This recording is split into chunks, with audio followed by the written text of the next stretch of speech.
Welcome back to Reliving Retro. This is Season 5, Episode 3, and we have a very special guest on with us today, so I'll allow him to introduce himself. Go ahead, man.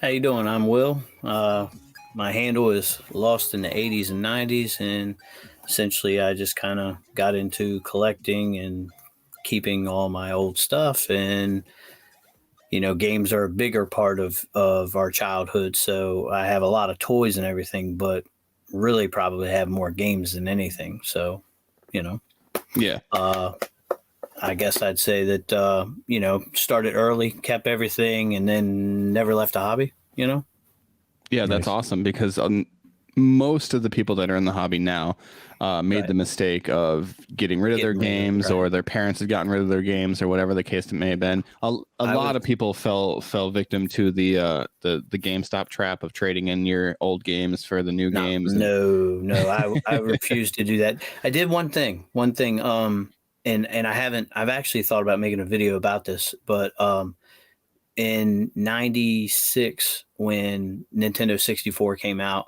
my local Toys R Us, I don't know if anybody else's did this, but I've never heard anybody talk about this. My local Toys R Us would give you $10 for every SNES cart that you had, with the exception of Super Mario World and any Madden football game. They would give you $10, and they were Jeffrey dollars, but you could spend it on upgrading your system. So at that time, I think I had 60 or 70 SNES games traded in, every one of them. Oh, wow. And now that was the only time I ever traded in, but Nintendo 64 was coming out. You wanted to upgrade and everything. So I was already geared up to get the system controls. I think I had so much money that I think I had gotten like the first 4, 5, 6 games, something like that. Nice. A handful of controls, maybe a memory pack or two.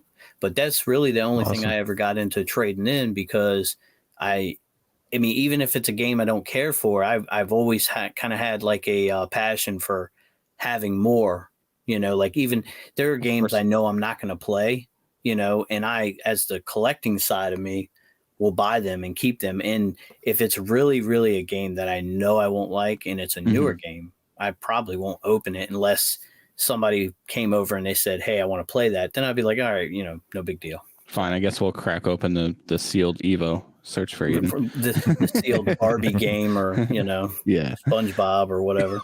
Right. So just a few getting to know you questions here. What would you say your introduction to gaming was? What your first console was? Maybe how old you were at the time? That kind of thing. I can't remember my exact age, but story goes that my dad got an Intellivision and a rack of games. I mean, he must got like 20 or 30 games, and he got that from, I believe they were stolen. It was like fell off the truck, and somebody said, "Hey, $200 or $100 or something." I don't know. Cool. But I mean, I was a kid. I mean, I was 4, 5, whatever. And my real first memory of any gaming was on the Intellivision. There was a game, Advanced Dungeons and Dragons, and simple game, but it was a lot of fun. And you could play with both controls. Either one would control it. So as a kid, I remember shoot. I can't remember if I shot or steered, but Dad did one and I did the other. And of course, cool. when you come around the corner, because you could hear the demons, the snakes, the monsters, you could hear them, but you can't see them. And then the path would clear up as you walked around the corner. My first childhood memory is playing that with him, going around the corner, opening it up, and then freaking out as a kid, like run, that kind of thing. That was as a young age. And then really kind of, I don't know if the system broke, but we stopped playing it. And then from there, a few years later, NES came out. A few people you knew had it, kind of thing. Yep. And then eventually we got ours, and end of story there, just hooked. So very cool. So your parents were into games? No, not really. Oh, okay. Never have been. Yeah. I'd say the most we ever had was my dad. My dad would come over, or not come over, but come downstairs wherever we were. If a bunch of us were playing like fighting games, he would grab the control, but he would do this thing where he would stare at you and just button smash and somehow beat you. You know, just the And intimidation factor, right? I guess you know how it is. So. Whatever works. But That's no, funny. they really didn't play any games. Me and my big brother, I had two bigger brothers. I got one that's 5 years older and one that's 6 years older. Mhm. And in '87, we got a NES with the action set, Duck Hunt, Mario Brothers, and we got a decent amount of games. A double dribble, Tiger Heli. You know, there's a handful of really good games that we were able to get. And my other brother, don't know if he asked for it or not, but he got the Sega Master System. So it was Cool. like the best Christmas ever. And on top of that, we celebrated that Christmas 5 days before Christmas Eve because we were supposed to be in Florida for Christmas with my grandparents. So I think my mom, because I know how my mom is, I never really talked to her about it. She passed away now, so I can't ask her now. But Sorry to hear that. I believe my mom probably wanted like her own Christmas here. I mean, I'm from Maryland, but that's where we were. So, I think she wanted her own Christmas in Maryland. So they never really explained because I was young enough that I still believed in Santa. And she didn't say like, well, I don't know. I don't know how she even pulled that over my eyes. Santa's coming 5 days early or whatever. But I mean, you're getting presents early as a kid. You're not really going to question it. You know exactly. And both my brothers, for whatever reason, they had their friends stay the night. I wasn't allowed to. Maybe it was because I was still believing in Santa, but, they had friends stay the night.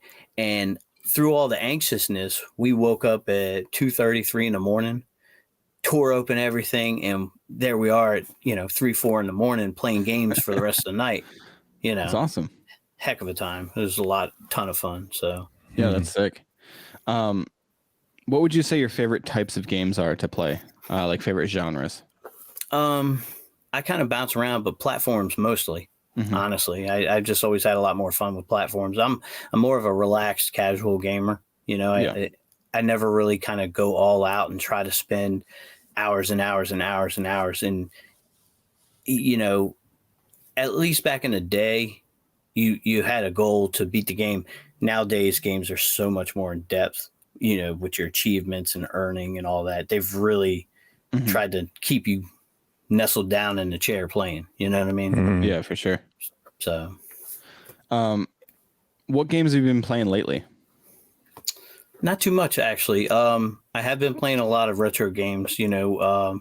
Actually, I've just gotten into a little trying to get more into collecting for Sega Saturn and Sega CD.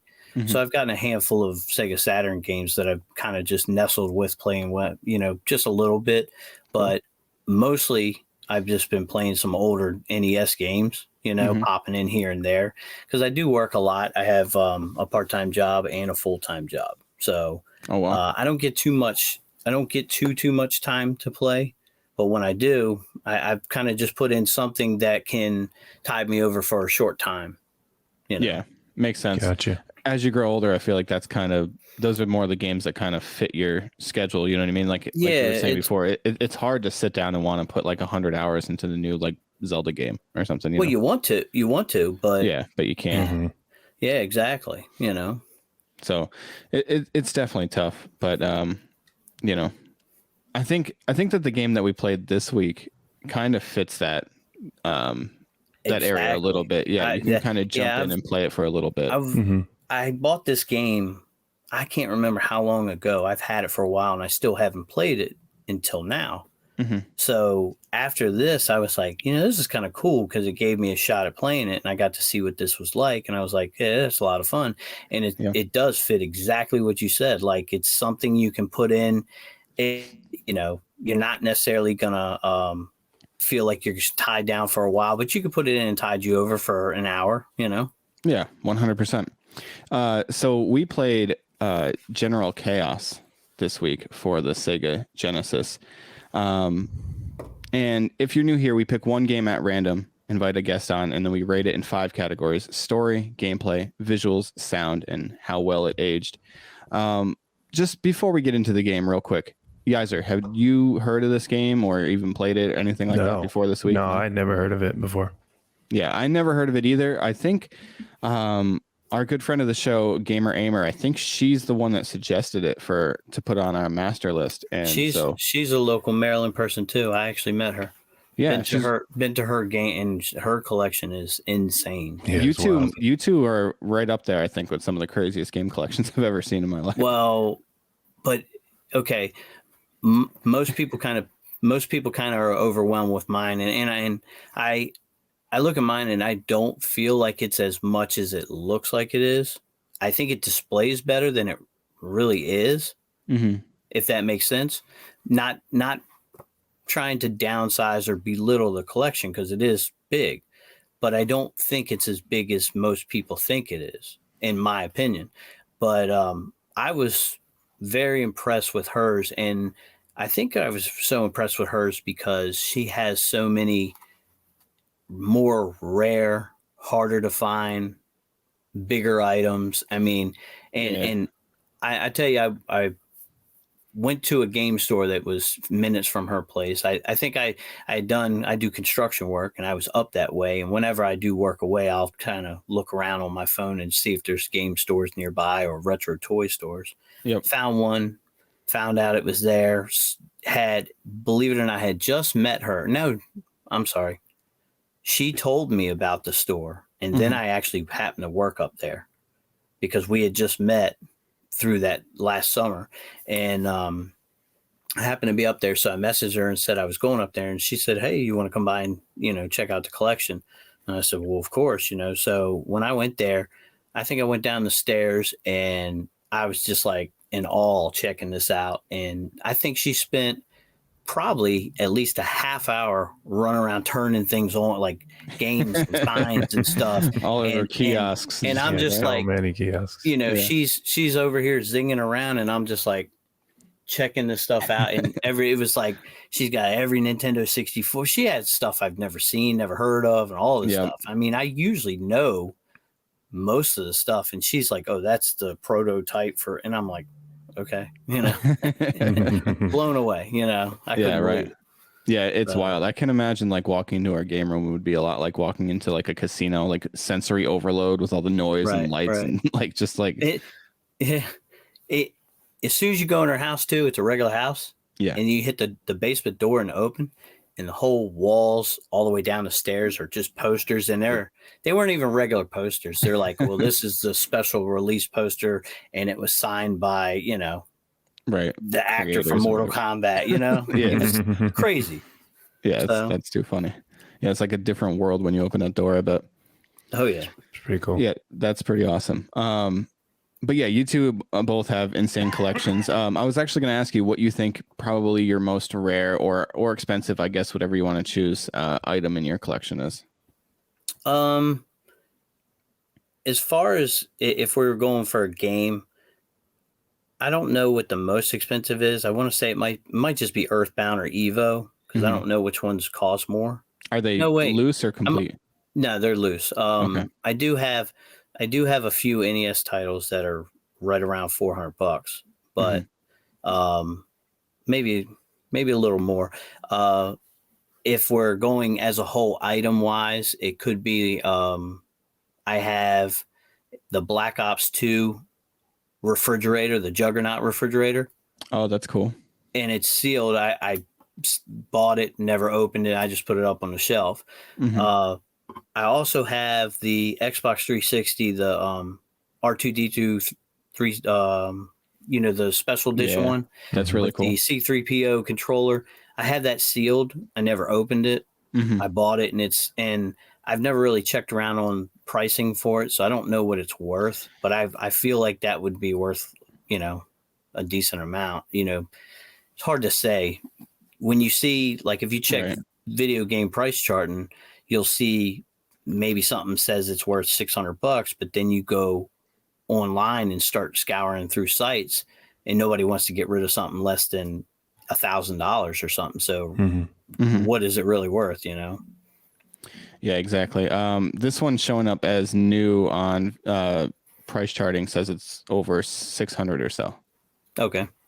I mean, not too bad, but again, regardless, I actually, that came out, I wanted it, didn't have the money at the time. And then some time had went by, and I decided, I was like, all right, I'm ready to buy it. And no stores had it. They were out. And I was looking and looking. I was looking online, looking everywhere I could, trying to find it. Couldn't find it. And then finally I went to my local GameStop, and I had been going in there constantly buying all these used games. Mm-hmm. And then I got to talking to the guy. He said, well, we got a couple in the back. I said, you got a couple brand new ones in the back? He said, yeah. And he went in the back and got one out. And I was like, and it's brand new. And what's really cool is the seal around the box has the date. It says do not sell before like April 14th, 2006 or 2007 or something like that. Mm-hmm. I don't know what it was. 2008 maybe. Somewhere. But I always thought that was really neat that it's got that actually printed on it. Right. The street date. Yeah. Right. Yeah, that is cool, because then more than likely then that's the first shipment, right? Like there's no other. I don't know. I never got. Who knows? Yeah, I never got into that. It's hard to tell. In fact, I always wonder how that information gets out. Like some guys were telling me not long ago, I don't know if you guys know this or not, but if you look at the back of a Nintendo Switch game, there's the little numbers above the barcode. If they're all zeros, that's the first batch. If it's all zero and then the last digit is a number 1, that's the second batch. That's cool. So I didn't know that. Apparently a Nintendo Switch game, if it's the first batch and it's sealed, it's worth more money. So you'll find it'll say first edition or first release or whatever, it'll be listed for a higher price. That's cool. No, I didn't know that. Funny enough, I remember being in a Sam's Club around, where I live back in like the mid 2000s, and they had a bunch of those Star Wars 360s, and they were all marked down to $99. And I'm kicking myself I never grabbed them, but they were in like this like lockbox, and it was just like $99 sale or whatever, because for whatever reason they must not have been able to get rid of them at that Sam's Club. Right. And I was just like, I already have 2 360s. I don't need another one. It's well, I collected a few of them. I got into trying to collect those. I was a big Xbox guy, so I started buying those. And when the Xbox One came out, I bought all those and kept all. I had 3 of them open. I had one downstairs, one in my bedroom, and one in the family room. But I had bought the other ones sealed and just put them up on the shelf too, just the special editions. Because I always looked at things like, here we are, we got older, and we look back at like the NES stuff, and you start thinking like what, Super Nintendo, you start thinking of the Donkey Kong Country edition, the box, how beautiful it was, and nobody, has a brand new one, how cool it would be to have a brand new one. So I had the money, and I was like, well, and I just went and bought one, put it on the shelf. Yeah. Very cool.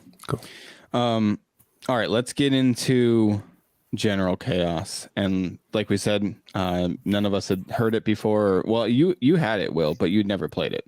Yeah, I'd never played it, and believe it or not, I believe some of the groups I was on Facebook, somebody had one listed or something. I might have got it from there because I can't remember by now where I've bought it, but I saw the cover, and I was like, that looks interesting. And I'm a big person of, I'm not necessarily trying to collect every single thing I can, but certain games or certain consoles, if we're talking about a Genesis or Nintendo or Super Nintendo, I'm going to try to get almost every one that I can, just because I think those consoles, those games, the box art, everything about them holds a little bit more specialness and value, and like to me personally.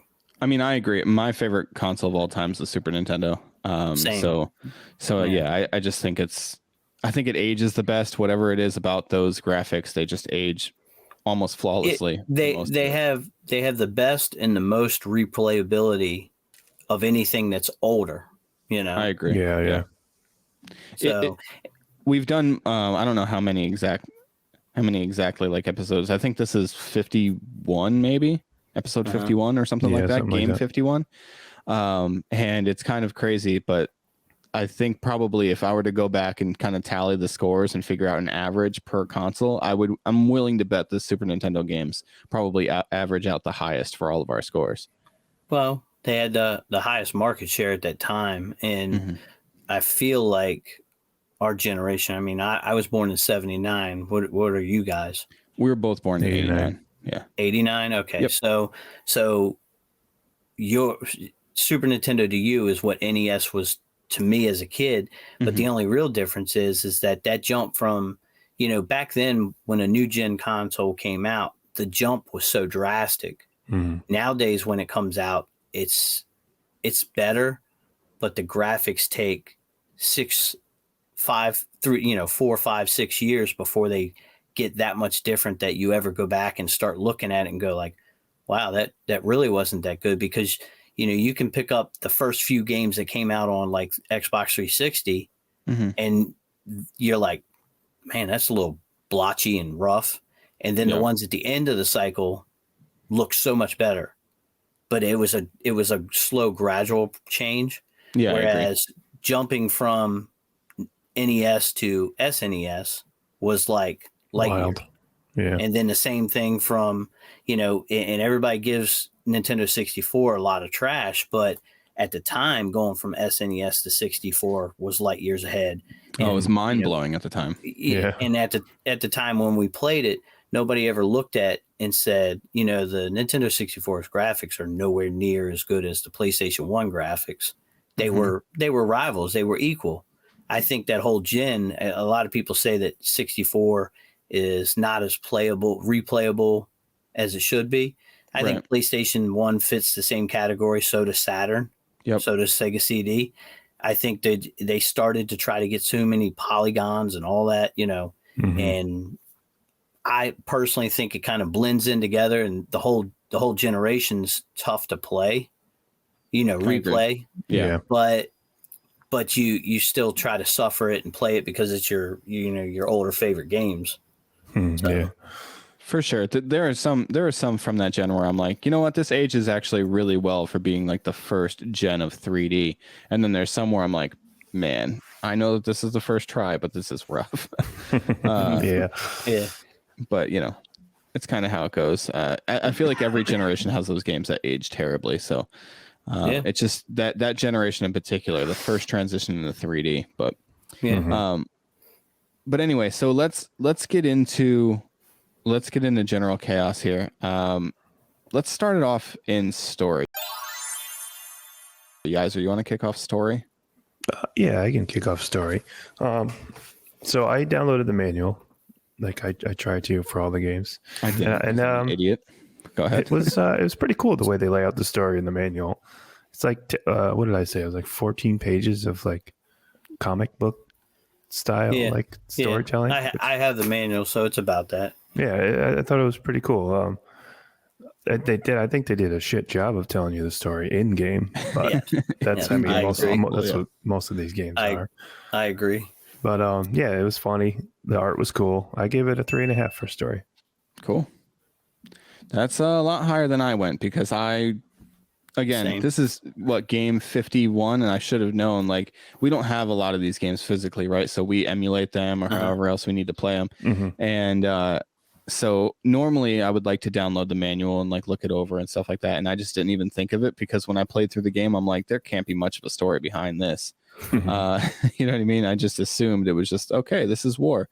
But I looked it up afterwards, and I guess like a brief synopsis here basically says, ever since they were babies, brothers Chaos and Havoc enjoyed playing war games with each other and their classmates. One day, Chaos discovers a rare comic book more valuable than any of the books in their ever-growing library and shows it to Havoc. Unfortunately, this proves to be a mistake, as the mere sight of it brings out his greedy and treacherous side. Havoc tries to take the book for himself, but it rips apart in a tug of war. After this, the two brothers blame each other and grow apart. Years later, they both become military dictators of the fictional countries of Moronica for Chaos and Visaria for Havoc. The two generals war with each other for decades, but for all the battles they rage across the land, they cannot achieve victory. After days of consideration, they come to a decision of using smaller, quicker armies of soldiers and specializing in the particular kind of weapon to settle the score permanently. So after reading that, I was like, okay, it does have a little bit more story than the game would admit to, because honestly, when I started playing the game, I'm like, okay, just two generals controlling armies, and that's it.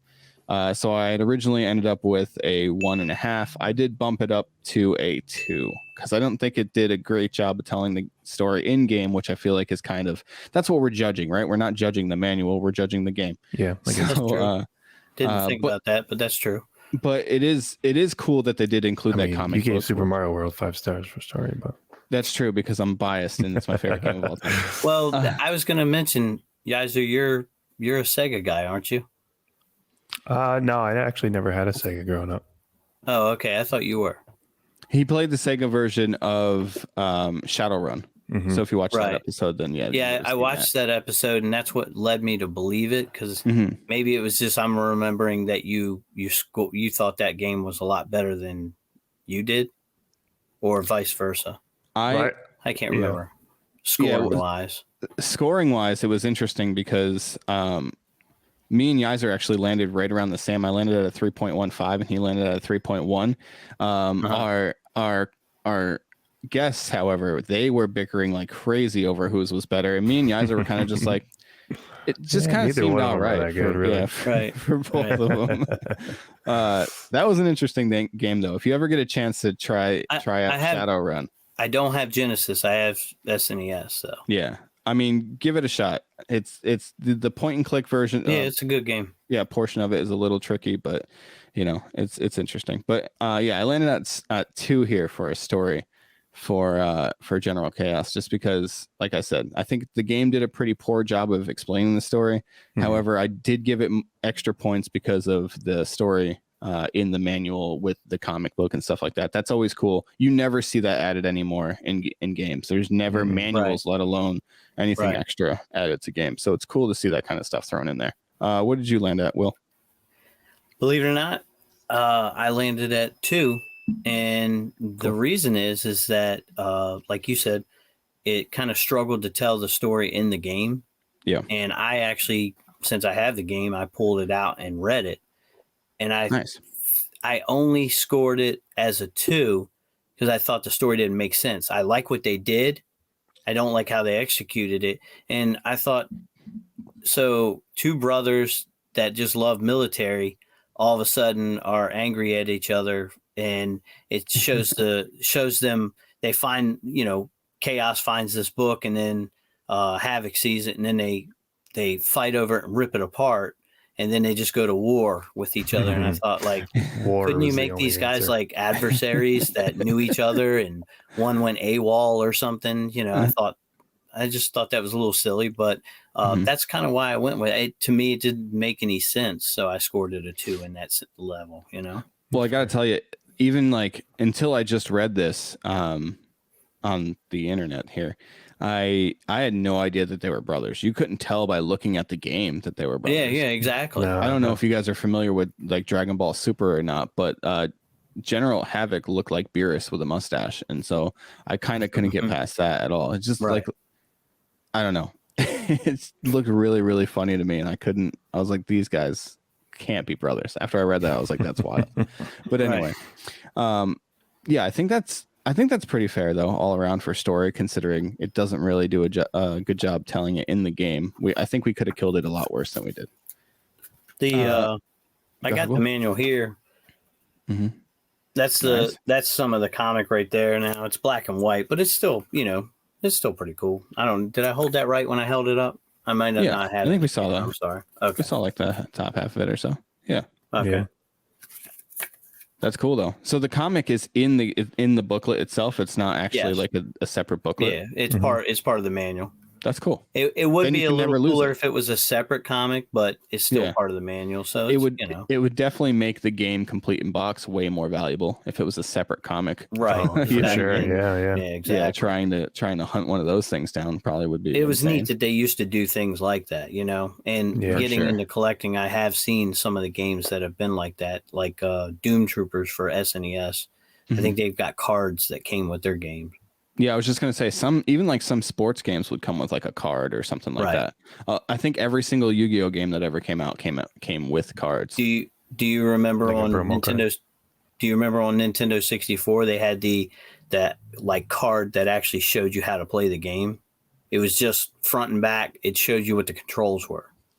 Yeah, I think they had one for. I don't think they had it for every game, right? But they did have it for at least almost all the first party games. Yeah, I was gonna say the actual like Nintendo games, like Mario Kart, Super Mario 64, and stuff like that. I 100% remember the Mario Kart one. I remember that one because I actually still have one of the cards laying around somewhere for that one.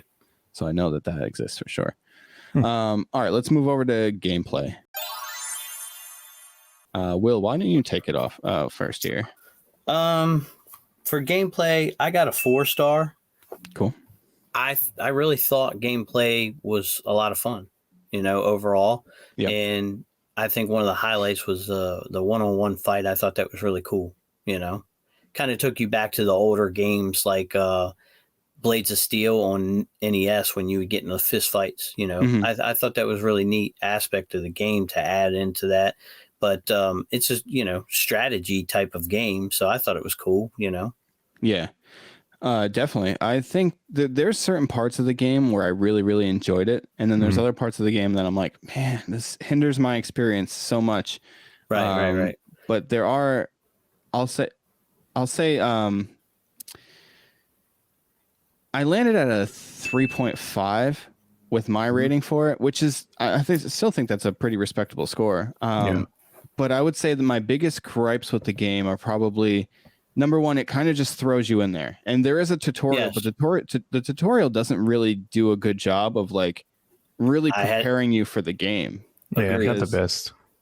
Yeah, it's like, oh, buttons do this, and this is kind of how you want to play the game. Right. But when you're practicing on dummies that don't move or shoot, it makes the game seem like it's going to be way easier than it is. I struggled with the same thing. Yeah, it kind of just throws you in into the wolves, and like, so you essentially hit that learning curve at like 100 miles an hour, and you basically just have to try and recover after that. Well, let me ask you this though, because I kind of thought the same thing. I pretty much was on par with you. I mean, I liked the game. Like, I think I graded mine after playing it and learning it, but I agree with the issue of learning it. But do you think that kind of levels this game to that's how they were back then? Because nowadays a game tells you everything. You pick up something and it tells you a note and it says, if you swing it this way, you do that. The tutorials are just insane if you read them all now versus back then where they didn't tell you nothing. You just either played it or you read the manual and then played it. Yeah. So do you think that plays part of it because it's an older game?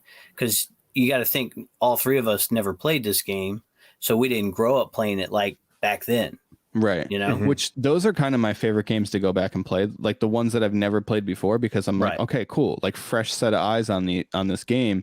I can't look at it with any nostalgia glasses. Like I'm looking at Super Mario World given a 5 in story. You know what I mean? Like I can't do that with a lot of these games that I've never played before. So I do think you kind of have to be in the mindset of like, okay, this game came out in the 90s, you know what I mean? Like they didn't hold your hand nearly as much in the 90s as they do now with video games. The tutorials for video games are basically baked into the gameplay now, whereas this was like an optional thing that you could do before deciding to play, I guess. But there's plenty of aspects of this game that I do enjoy.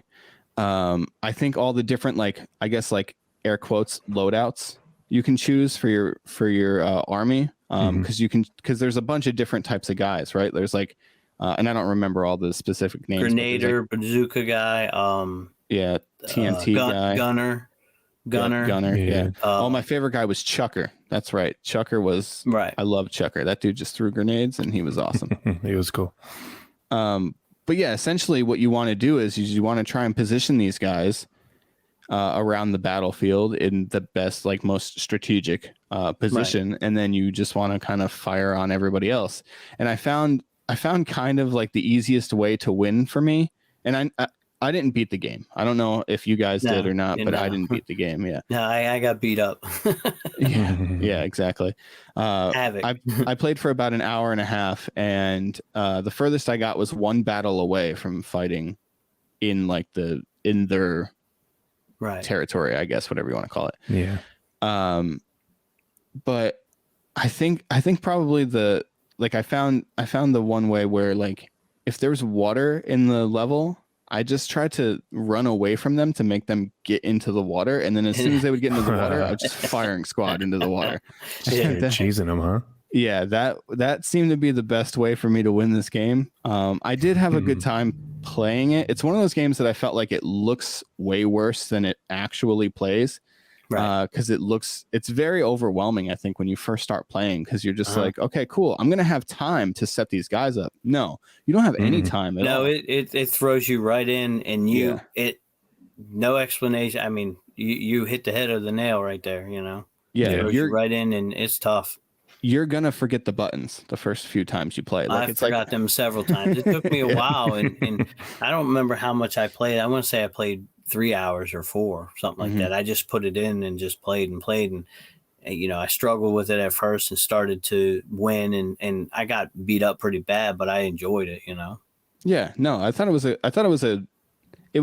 so interesting, because I think this game is kind of ahead of its time in that sense. Like, I felt like it was very ambitious for its time period. Well, in a way, it's kind of like a precursor to Command and Conquer.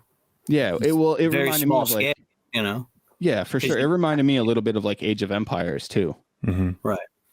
You know, a sort of like a real-time strategy war game, I guess, like that. Yeah. Just, again, a lot smaller scale, because you're only controlling 5 people. And actually, before Yaiser gives his score, I just want to ask you guys, did you guys try the Commandos? Once I tried. It's tough, huh? Yeah, very. It is tough.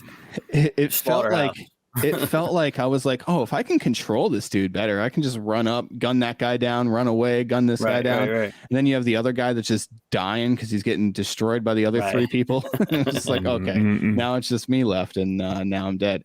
Very difficult. I should probably look up some gameplay of somebody like speed running this game with the Commandos, because it's got to be super impressive to watch. Oh, I'm sure. I typically will like to do that myself. Because I feel like if you throw yourself into a game and you know nothing about it, it's so much harder. Like I said, you know, the newer games will give you so much more tutorial to figure things out.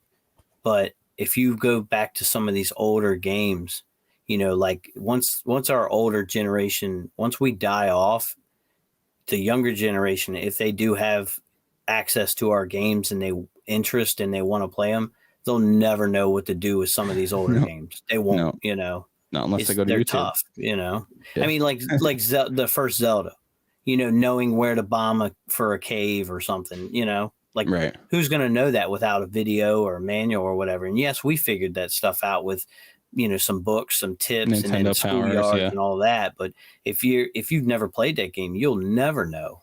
I mean, what are the chances you would just randomly bomb some area, you know? Well, when you had countless hours as a kid, you had way more time to experiment, right? Like, now as an adult, you're like, let me just look up the walkthrough, because I don't have 8 hours to figure out how to get through level 1. Right. You know what I mean? All right, Yaiser, how'd you feel about the gameplay?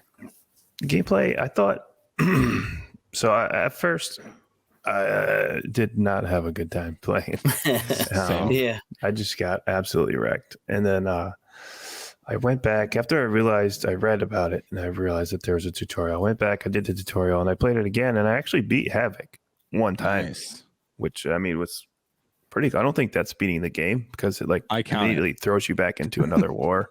I count. But I think it's a simple game, so I think it does count as beating it. But I just don't think that it's like design. You know what I mean? Yeah. I would consider like the second round of Havoc kind of like New Game Plus. Like, that's kind of what I would consider that. It felt like it, dude. He fucked me up the second time. But as far as gameplay goes, I always felt like I needed a third thumb. Yeah, you have to hold the A button to like shoot, right? And like you got to be switching with C and moving your guys with B. Like, if there were fucking shoulder buttons on this controller and like holding R was shoot, it would have been so much better. But would you agree that you almost feel like if you take the aspect of your screen, that having all the warriors right there in the screen is the part of the problem, whereas a similar game like that, maybe half of your enemies would be outside the screen and you're only dealing with a few. You know what I mean? Yeah, because like controlling 5 was too many. It was a lot. Right. That's what I'm saying. I mean, you're trying to control too much in that small box, and you're worried about this guy over here, and then these guys are getting attacked or whatever. Yeah. Well, because the AI can figure it out all within seconds, right? But you're trying to be like, oh no, my gunners aren't close enough. I need to move my gunners in. Wait, no, my chuckers need to be further away. Why are you guys so close? And you know what I mean? Like, so you just run into that problem. And then I'm trying to like scroll through who I'm controlling, and I'm like sending the gunners away, and I'm like, no, I'm doing everything wrong, and in the process, everybody's just dying. And I'm like, well, that was a wipe. We have to retry this because that did not work. Yeah, but other than like the controls, I felt like when you got into close combat, I feel like it's just like a button mashing thing, and if the AI wants you to win that battle, you're gonna win. If the AI wants you to lose, you're gonna lose it. Because I was gonna ask about that, Yaiser. Did you have the problem where it seemed like it was a 50-50 shot that you're punching this guy and then he would fall down with like 2 health left and then just pull out a gun and shoot you? Yeah, I don't know. I don't know. I noticed that when that would happen, when the guy would get down to like 2 health and he was getting ready to shoot you, rather than keep punching, I would kick him and it would take down both bars, kill him, and he wouldn't have the chance to pull the gun out and shoot. Oh, I just kept punching. I didn't even try to really kick. I just like punch in the chest. There was block, kick, and punch. Yeah, I don't know. I couldn't really figure. I'm pretty sure I still don't. I learned to use the kick because I got tired of getting shot by the guy too. Yeah, that's too funny. Yeah, I just got used to it. I was just like, okay, yeah, he's gonna shoot me probably, and if he doesn't, the next guy will. But I ended up giving it a 3. I feel like if I played it a little longer, maybe got better at it, it probably would have been higher. Maybe played multiplayer. It would have been a little higher maybe, but I didn't even know multiplayer was an option. Then I loaded it up and I was like, oh man, this would have been a fun one. Me versus Yaiser here for the gameplay. But I don't know. I had a pretty good time with it. I thought it was pretty fun. It's not very intuitive, which I think kind of takes away from the fun a little bit because it takes a while for you to have fun, you know? Yeah. All right, let's head over to visuals. All right, so for visuals, I'm going to kick it off here. I wasn't overly impressed with the visuals, although I kind of felt like they were charming. I don't know, at the same time. I think that they're certainly above average. I landed on a 3. Like I said, nothing too crazy. I think that they look pretty good for what they are. But the visuals of this game, and I was talking to my brother about it, who was playing this game this week along with us, and he said that the visuals reminded him of kind of like a mobile game. And I'm like, yeah, I could see that. I could see how this game in general seems very much like a mobile game that you could download on your phone. Yeah, imagine it would be cool if you had a touchscreen. Right, touchscreen would probably be so sick. Telling where all your guys are to go with that. Yeah, but yeah, I landed on a 3 for visuals. Again, nothing overly impressive. I thought the sprites were fine. I think they could have used a lot more sprites. I think that was one of my biggest like complaints about it. Is just that every guy looked the same essentially on the battlefield, and I thought that was kind of annoying. But other than that, I thought it was all right. What about you, Will? That was one of the other categories. I scored it higher, and I scored a 4 myself. And I just looked at the game overall from the menu screen to the prompting screens to get to there, and then the characters in the game when they moved around and all. And I thought overall, I think it's hard when you say visuals for us 3 when you never played it. I think it's hard to grade it because you got to keep in mind the game's 30 whatever years old, right? And you got to try to take it back to that era. You know what I mean? Because if you put in a current gen game now and you go like, wow, this is stunning, and you didn't say that about another game, then that can give you a gauge of how the difference between those. But you can't say that now because you don't know when this game came out and what else was around at that time. Right. So I kind of looked at it from that point of view, and I thought to myself that I was, for a 16-bit game and, going into it and everything, I thought the visuals were pretty good. Yeah. Yeah, I think that they were pretty good too. Again, like some of the reusing of like sprites, I think that's usually one of my bigger like critiques. I'm like, you couldn't change the sprites up a little bit, you know what I mean? Right. But yeah, I kind of try to get like less mindset. Effort. Yeah, just a little bit of less effort, I guess. Okay. And I felt like a lot of the areas were kind of just too similar. It was kind of just Yeah, that is true, because kind of just every grassy map was patches, very and similar. You know, I yeah, mean, essentially, you play the same war on every level. You know, yeah, basically. and there wasn't a whole lot to like hide behind or anything like that. And if there Right. was something you could hide behind, chances are they could blow it up. So it didn't help a ton in that aspect. So I felt like the map design kind of hindered the gameplay experience. So that was another knock against visuals. I thought just the design of the maps in general. But yeah, I try to get back into that same mindset too, where essentially I'm like, okay, obviously if I'm comparing this game to the games that came out last week, the visuals are going to be like a 0, right? Because just the technology's improved so much. But no, we try to compare it to other games of that time period. Even if we talk about like, we were talking about earlier how we have like the N64 games that age badly due to their new 3D graphic, you know what I mean? So we still try to gauge like, oh, well, like Mario 64 looks great compared to other N64 games. That's kind of like what we try to do usually, but some games just don't age well at all. Like Superman 64, like that's a pretty bad one. Yeah. Well, Yaiser, where'd you land at here for visuals?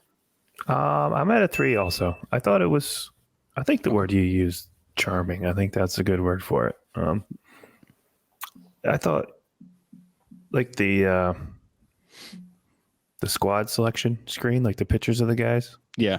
I thought that art was pretty cool, that art style. And then like, I don't know if you can count like the cover art and like the comic book art inside, like that. That was pretty cool too. I don't know if that counts toward the game or not, but hey man, if you feel like you want to count it, go ahead and count it. Yeah, well, but yeah, right. I mean, because you're rating the game overall anyway. Yeah. But yeah, again, like you said, it was a little repetitive as far as the levels went and as far as like the sprites went. So I didn't go too high on it, but I think 3 is a pretty good score for it. There's a point in my gameplay video because if those of you that don't know this, we stream every single game that we play on our Twitch channel. So go ahead and check out our Twitch channel, which is reliving__retro, because somebody has Reliving Retro and doesn't stream, and then somebody else has Reliving_retro and doesn't stream. So we're double underscore in there. So yeah, but check us out. We stream about once a week or so, just to we get the gameplay for the game that we're playing. We're not streamers really. We just go on there, and if anybody wants to watch us while we're playing, then sick. But there was a point where I was looking at like the loadouts or whatever of whoever I could pick for the fight, and I think it was all gunners, and all four of the 5 looked exactly the same, and then one looked depressed. And I thought that was absolutely hilarious. There's just like slightly different facial expressions for. Yeah, dude, I was dying. That might have been. I was dying. I feel like, was that brute force? Yeah, so like every once in a while, might have been brute force. Yeah, so they have like 4 different. They have like commandos, brute force, demo, and assault. Yeah, demo, and then what was the other one? Assault. Yeah. I liked assault. Right. Yes. I don't know. I would go back and forth really, depending on like if I knew that there was water in the map, I would go with assault because it just seemed like I could destroy them while they're in the water. Right. Yeah, but a lot of times I like demo just because I felt like just trying to take as much damage as possible, and it was either like I either win or I get destroyed. It was never a close battle with demo. I had the same experience. But yeah, but it was interesting to like switch those up and just try a different technique, I guess, for each battle. But all right, let's head over to sound. Will, you want to kick us off with sound? Sure. My sound, I rated a very low. Well, it's probably generous, but I went with a 2. Okay. I was not impressed with the sound, and the reason I wasn't is because the startup is good and going into the game, but the actual game itself, you just got a few sound effects. There's no music, there's no nothing. It's just boring, and I felt like, because I played it for, like I said, for a good few hours on end, and I just felt like there was nothing different. There's no different sounds. There's no different music per level or nothing. So I felt it felt monotonous. Same thing over and over and over again. It did. Yeah. Yeah. I'll jump in here because I feel the exact same way. I scored it a little lower. I had it at a 1.5, which is probably the lowest sound I've given since maybe Superman. Normally I'm pretty generous with the sound because I can usually find a track or something that I like. But Will, you nailed it here. I feel like the game did start off, kind of on the right foot with the sound, right. and like the intro, like video or whatever you want to call it, like that intro I thought was really good. And then, yeah, it just completely drops off a cliff. There's nothing. Mm-hmm. Even the sound effects I felt like sounded dated, and not dated like generic, generic. Now. Yeah. They sounded dated for like 94. Like it sounded like I was playing like an arcade game. Like it sounded like I was playing like an 80s arcade. The sound effects I thought were pretty poor, and the lack of music during the battles I thought was really disappointing. Yeah, I don't have a lot of good stuff to say about the sound. I felt like with the sound, I felt like that was the game where back in the day you had like a friend sleepover, and there was always those times where like you got tired and you fell asleep and your friend kept playing. Mm-hmm. And I felt like that was the game. You woke up and you just hear these annoying sounds. It's funny, but I genuinely feel that way. Like my friend would be playing that game and I'm like, wiping the crust out of my eyes. And I'm like, did that dong, like picking the things and starting the game, and then the battle moves, Yeah. There's not a ton here to write home about. And I do feel like what is here can get tiring pretty quickly. How'd you feel, Yaiser? Yeah, I was at a 2 as well. Okay. For all those reasons. I didn't find any of it annoying, but like mostly because there was no sound almost. Did you play it with headphones on? No. Okay, I played it with these headphones on. They're noise canceling, right? So I just had those noise. Yeah, heard everything and nothing all at the same time because there wasn't a whole lot to hear really, other than just like the generic 80s arcade kind of sound effects. But yeah, I mean, if that's it for sound, we can move over to aged. Will, you want to kick it off with how well it aged? Yeah.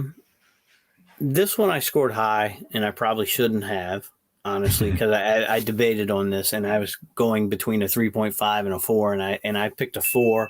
Okay. And the reason I did, I feel like the game, age-wise, I think it's got a lot of replayability for quick fun, kind of like we did.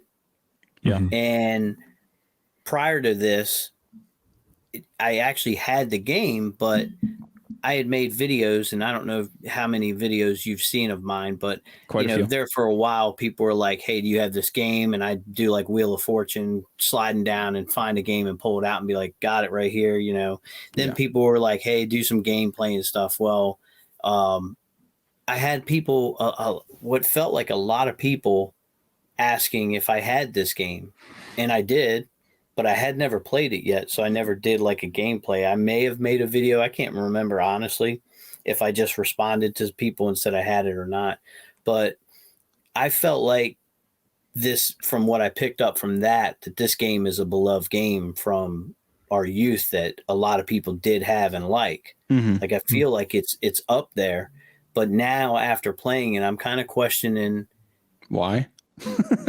not why. I mean, you do want to say why and kind of laugh about it, but I kind of am wondering if they're forgetting how quick, monotonous, and like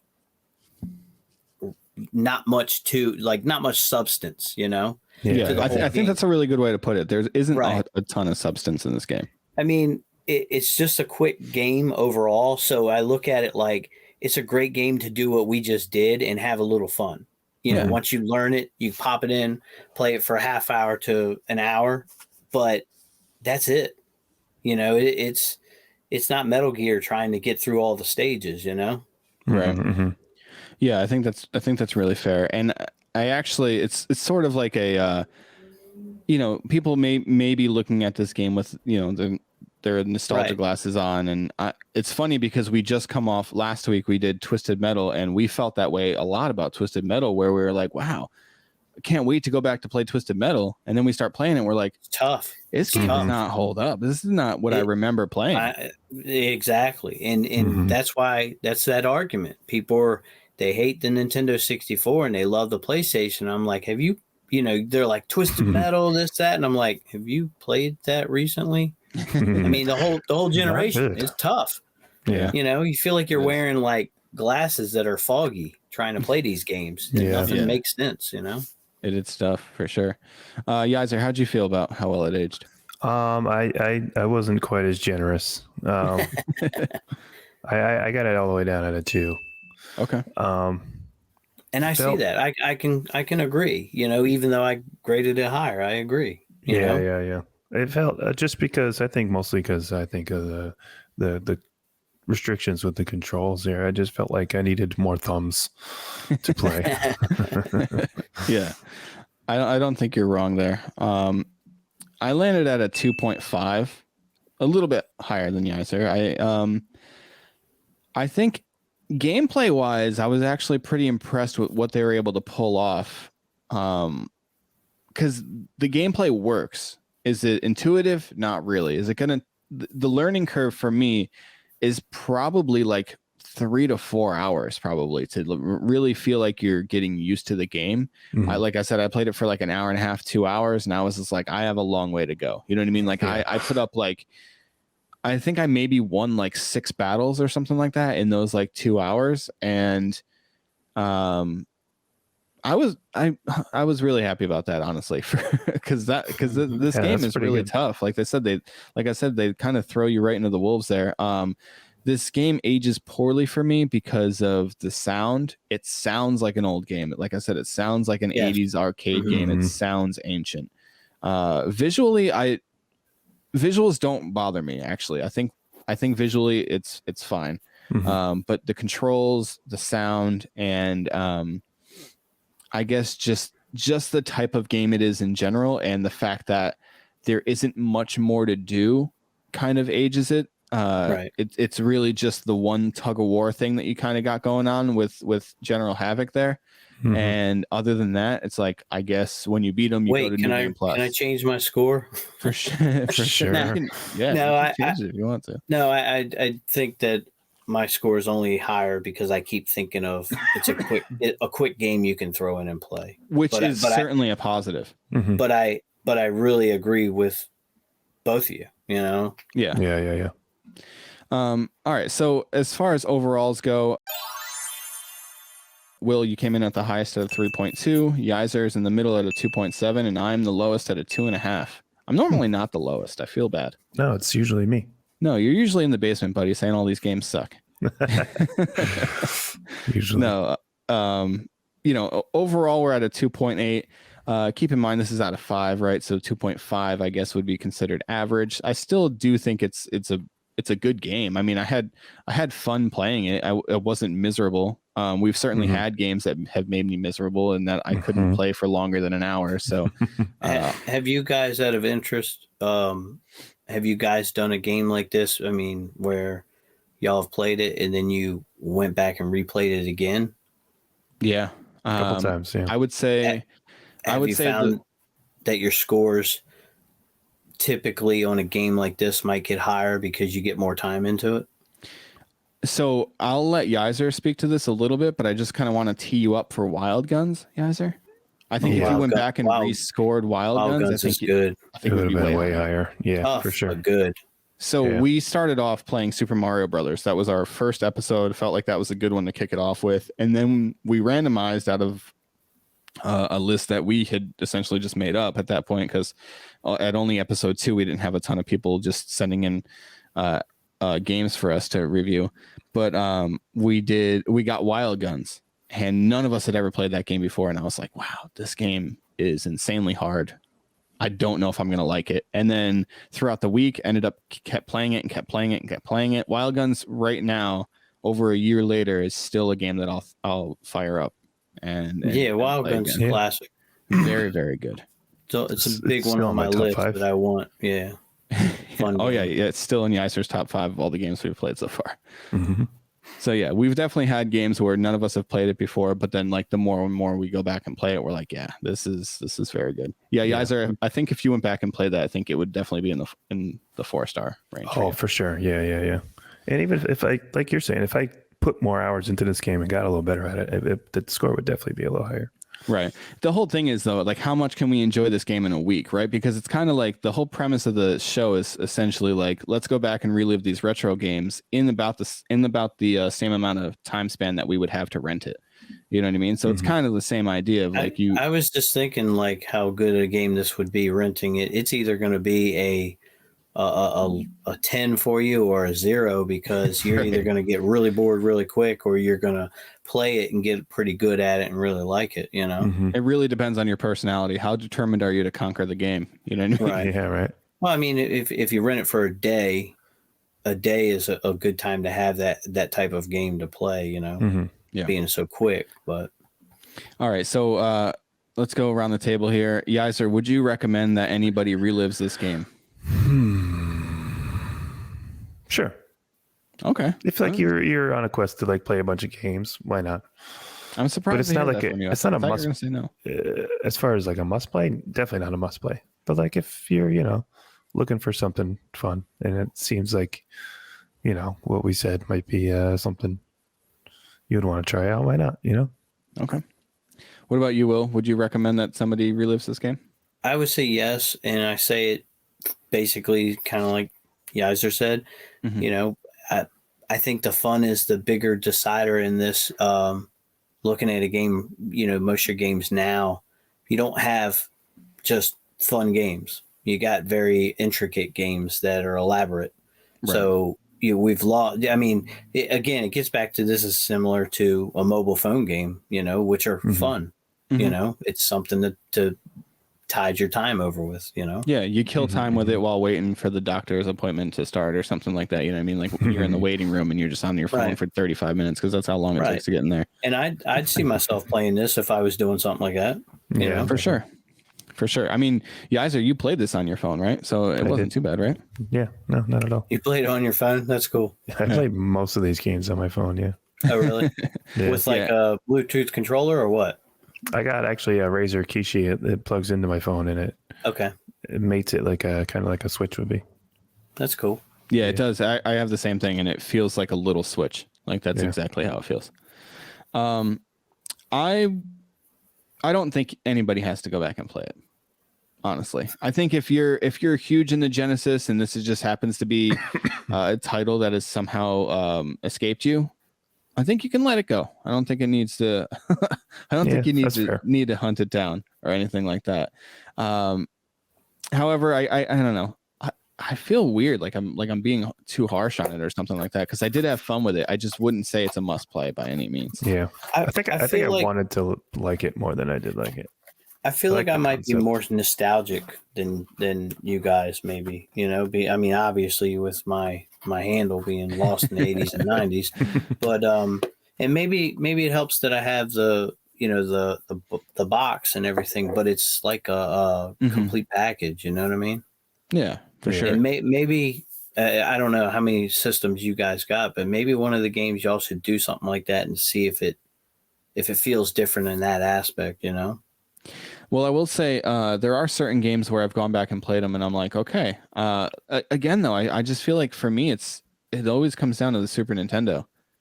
I was blown away by Wild Guns, blown away by Contra 3. I'd never played that game before, and we played that one. And I was like, wow, this is surprisingly like creeping up into like, my top 10, top 20 SNES games of all time. Right. And like I've said that before. It's surprising to me that there are games that can still do that for me. So I do feel that way about certain games for sure. I didn't get that feeling from this one, but I can certainly understand the appeal, especially if you played this as a kid. And I think one of the main factors that we didn't really get into is co-op. If me and Yaiser were able to play this game against each other, we probably would have enjoyed this game so much more. You know what? This is a 4-player game, and I wondered myself how that would work. I saw that in the manual.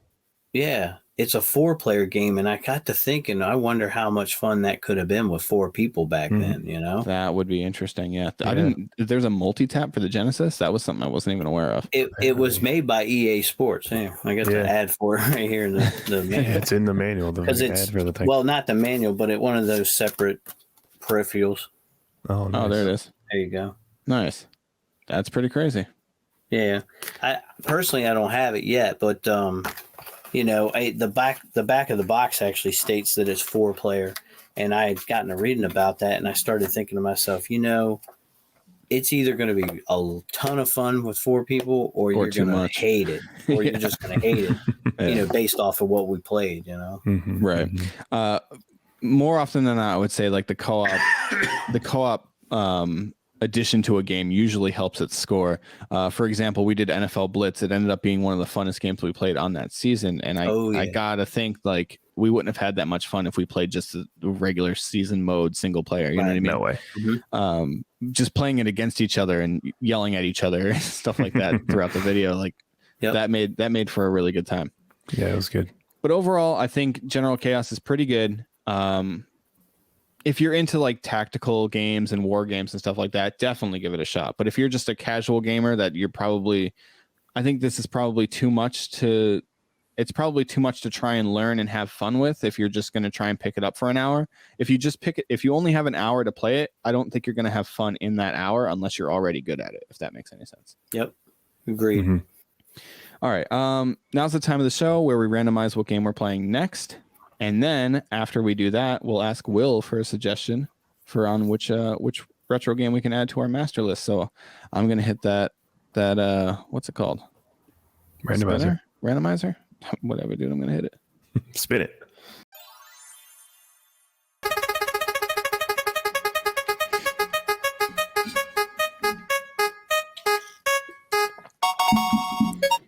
Yeah, I know Jack shortens those in the actual show, but my God, that one felt like it was forever. All right. So next week is actually a Patreon week. So this game has been submitted to our Patreon list. You can join our Patreon for as little as $2 a month, and you can put a game in there for us to play. We play one game. We play one Patreon game every single month. And this week, we are playing a scrolling action game published by Mindscape and released for the NES in 1984. Any guesses, Will? Rolling Thunder? No, not Rolling Thunder. Mindscape. I don't know. Paperboy. Oh. I should have been Mindscape, but I didn't think about it like side. Did you say side scrolling? You did? It's listed here as a scrolling action game. Okay. It's kind of a weird description, right? Right. Because how would you describe? Yeah, how would you describe like Paperboy? Right. Is it a side scroller? Not really. Is it an action game? You're on a bike. Is that action? I would say adventure, maybe. I don't know. Yeah, it's weird. It's a weird one to describe. It was hard to classify games then, Yeah, almost every game was an action game back then, unless it was like a puzzle game or something, Mm-hmm. Paperboy for the NES. This one's actually been in our Patreon for a little bit, so it's nice to get to that one. And we're gonna have Brian Rigsby come on to play that one, and he makes retro game books at retrogamebooks.com, and this one just came out. Where is it? Can you guys see it? I'm covering my face.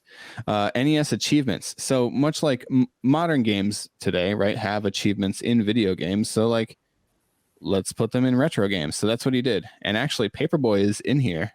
So I'm very curious to see how many of these achievements I can actually unlock during the week. And here are some right here.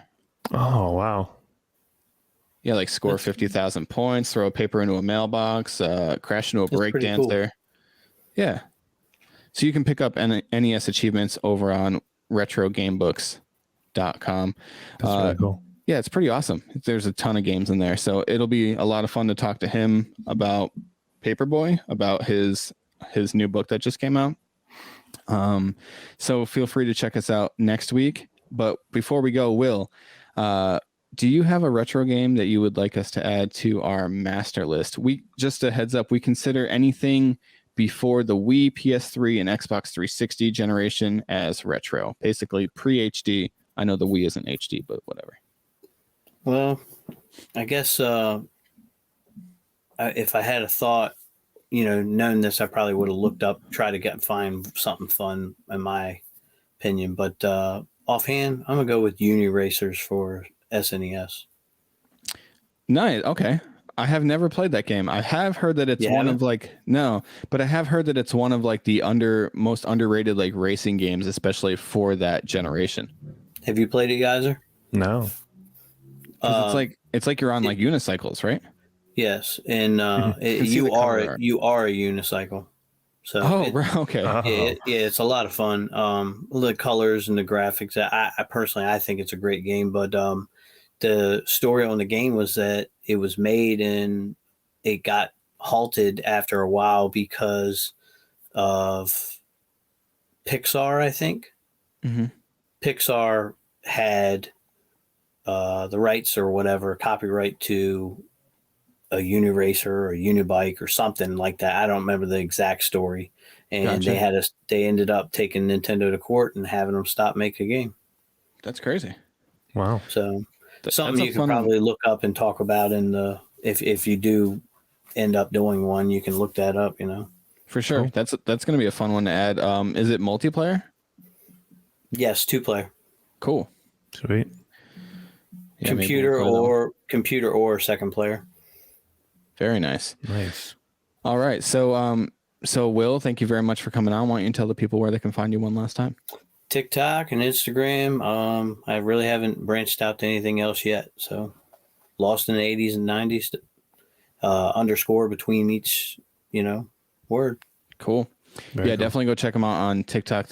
I mean, do you post videos on Instagram too? I saw just recently you post some pictures of like your room and stuff like that. So go check those out. Because originally I started on Instagram and I was just posting pictures. I hadn't gotten into videos, reels, and all that stuff, and was getting nowhere with anything. So my wife ended up saying like, "Hey, there's like I've seen some gamer people on TikTok and they got a lot of stuff, She's like, your collection's big. Why don't you, start it over there? And then that blew up and then I left Instagram. But these days I've kind of gotten a little stale on TikTok and I'm just kind of, So I kind of jumped back over and been posting more on Instagram. Gotcha. And I've done a few videos, but I've been meaning to get into more, but it gets down to your time, what you got, how much time you can take to make a video, drag things out or whatever you're going to do, edit it and all that. Yeah. And if you don't mind, I'm going to throw you in a solo shot here so people can kind of see, that's just a little bit of what you got going on there. Damn, son. Yeah. There you go. So yeah, he's got quite the collection, you guys. So if you want to head over to TikTok, you can kind of see a little bit more of that. Appreciate you having me on. Of course, man. Thank you so much for coming on. We'll have to have you on again at some point. But cool. That's it for us for this week, guys. Make sure to check out next week's episode as we talk about Paperboy with Brian Rigsby. And let us know what you think of General Chaos if you've played that at all. And also let us know what you think of Paperboy. And until next week, see you later. Peace.